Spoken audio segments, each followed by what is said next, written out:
much been doing for the past year of my life, and that is just yapping away about the French Revolution. So as Dr. Matita mentioned, my thesis is in regards specifically to the town of Lyon. So if you can see my mouse, it's right over here, it's pretty small. And I chose Lyon because it had a particularly tumultuous experience of the revolution. And so what I explore is the decades following the revolution, different narrative constructions of Lyon's place within it. And I also explore the political conditions of each respective regime that followed the revolution. So I divided it up by regime. So first I start with the National Convention, and then I move on to the Directory, and then I move on to the Napoleonic period. And finally, I discuss the Urban Restoration. So this is a little bit of the bibliography of what I used. So if I went through all of them, it would take up my entire 10 minutes, so I'm going to just talk about a couple of them here. Number one, I have The Afterlives of the Terror by Roman Steinberg. So what he explores is essentially what I do for Lyon, he does for the entirety of France. He explores the legacies of mass violence in post-revolutionary France. I also looked a lot at our very own Dr. Crone's Politics and Theater, which explores legitimacy in the era of the Urban Restoration. And then my most essential primary source is Tableau de Prison by Antoine-François Delandine, in which he recounts his experience of the revolution in Lyon and his imprisonment during it, and also a little bit about a monument that was erected after the revolution that I'll get into in a little bit.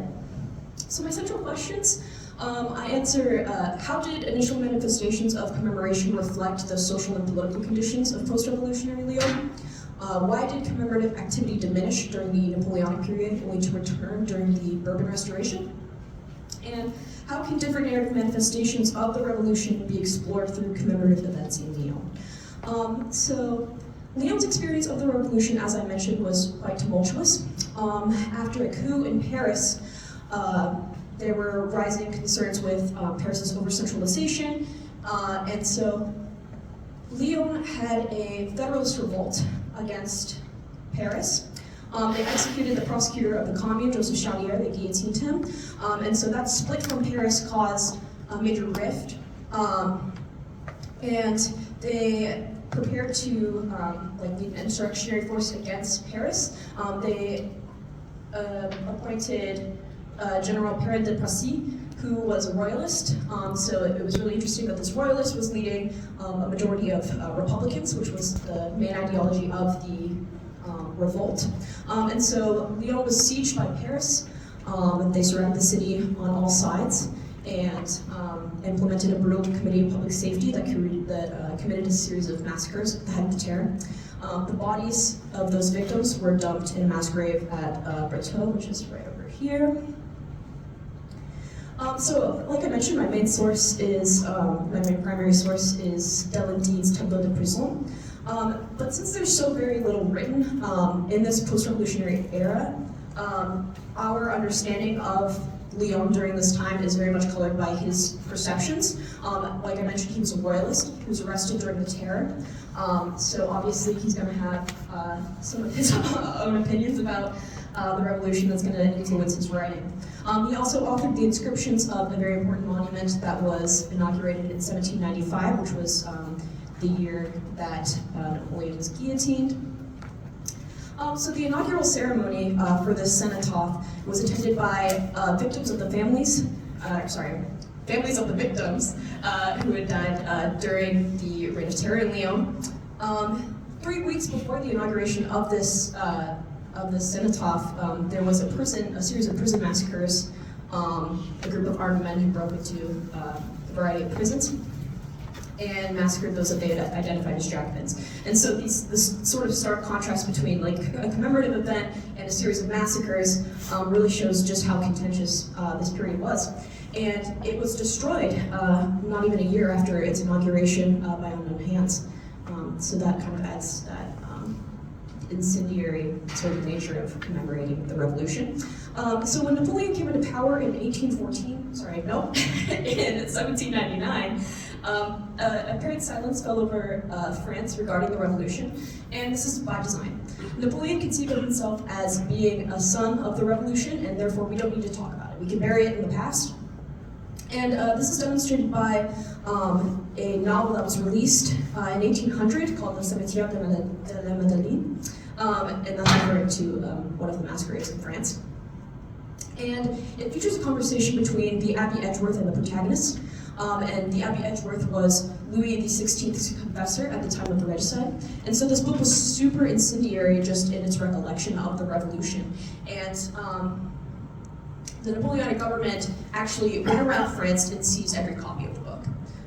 So that's just an example of how restricted speech was during the Napoleonic period. Along with this, era of material prosperity had returned to Lyon, so that definitely contributed to the lack of discussion of the revolution. When the revolution is referenced in Lyon, it has everything to do with Napoleon. So as you can see here, we have a coin, which references one of Napoleon's most important symbolic contributions to Lyon, which was his laying of the first stone of the houses of Bellecourt, which was a neighborhood that was destroyed during the siege.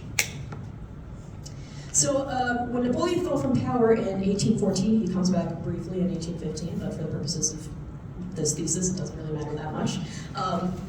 The Bourbons are restored to the throne, and during this era, we see a new narrative construction of Lyon's place in the revolution. As I mentioned, it was a major, mostly Republican movement, but since it was headed by a royalist, the Bourbons were able to kind of take this revolt of Lyon and make it into a symbol of Lyon's loyalty to the crown.